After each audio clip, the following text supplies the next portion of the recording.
Day McVeigh and happy Wednesday. Good morning, boys and girls. Please stand to honor our flag. I pledge allegiance to the flag of the United States of America and to the republic for which it stands, one nation, under God, indivisible, with liberty and justice for all. Boys and girls, you may be seated. Okay, let's go to our birthday book. All right, so happy birthday today to Holly Vardakis in our second grade and Amber Lim in our first grade. Okay, boys and girls, so last week we learned about the Festival of Lights called Hanukkah. And if you are a child who is Jewish, you will probably celebrate Hanukkah. So we said to all of our boys and girls who are Jewish, Happy Hanukkah, and to all of our faculty and staff who are Jewish, Happy Hanukkah. Today, we're going to learn about another holiday, also a festival of lights. It's called Diwali.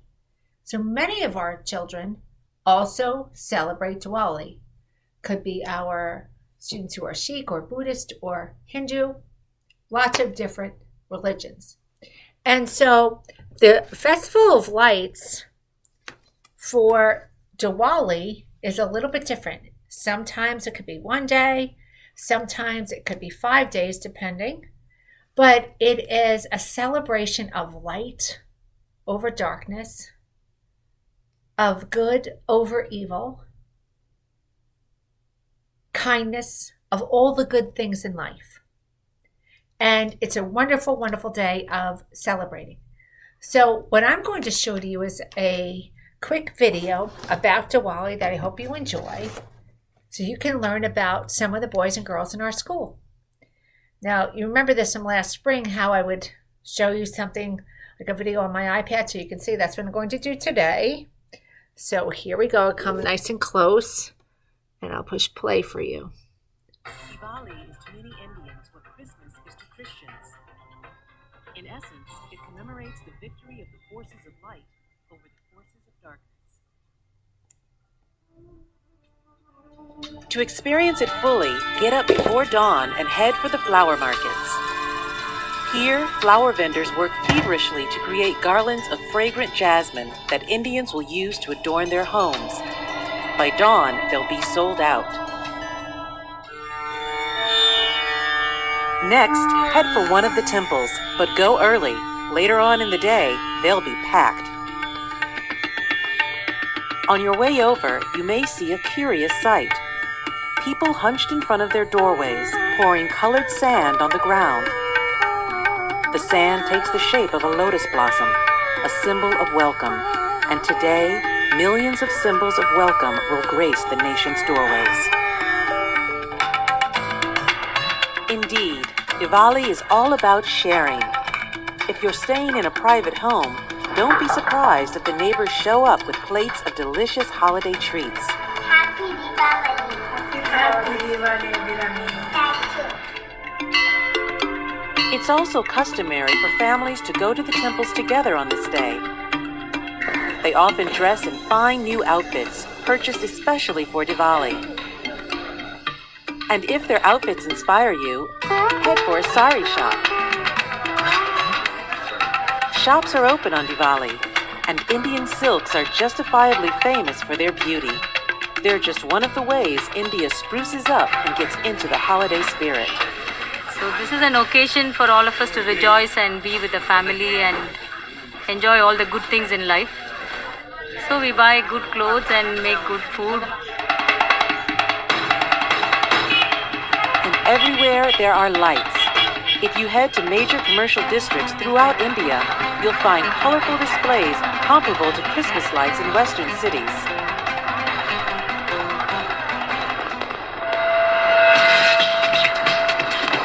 Some cities also put on spectacular public displays of fireworks, like this one in Delhi. But no matter where you are, there are smaller, more intimate fireworks displays. A long day of celebrations is coming to an end, and it's going out with a bang.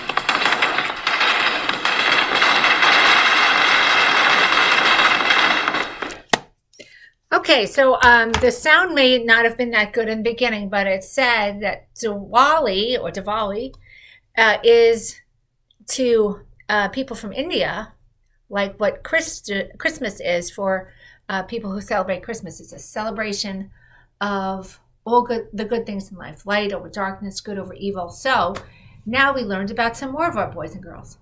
We're also looking for flags. So I put this out to your parents.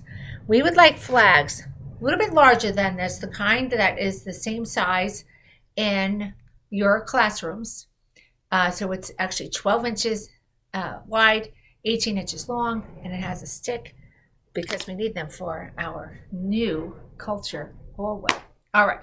Now for the Get Smart Show today, we have a project by Olivia Necci. It's on the Great Depression. The Great Depression is a time, a long time ago, almost 100 years ago at this point, that something called the stock market crashed. It means it went down a lot, and there are lots and lots of people that didn't have jobs, and they didn't have money. And so she did a project on the Great Depression and talked about it, about what happened. She did a wonderful timeline. So on the right side, you see the timeline. She talked about October 29th when the stock market crashed, and then all of the things that happened thereafter. And then when the Great Depression ended in 1941. One of the things, though, she talked about here was there was overproduction.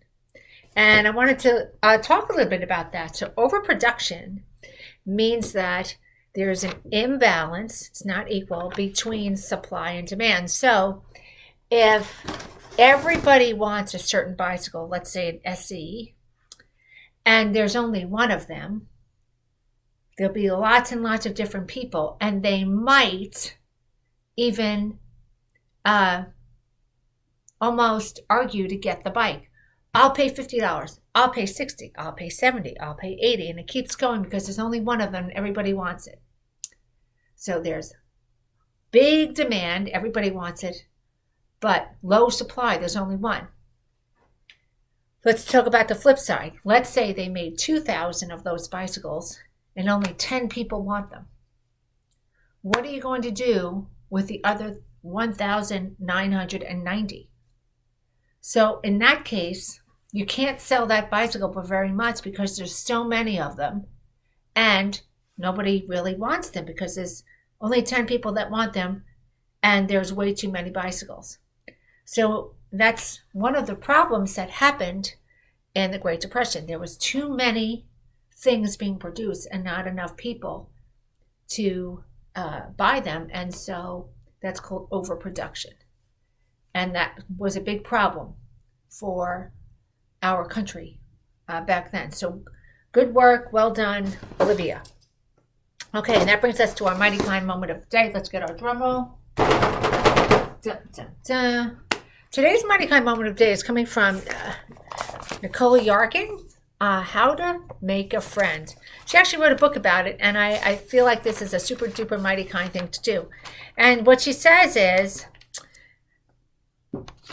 first thing you do is you look for somebody that you don't know. So when you see somebody that you don't know and you want to make a friend, you go near them.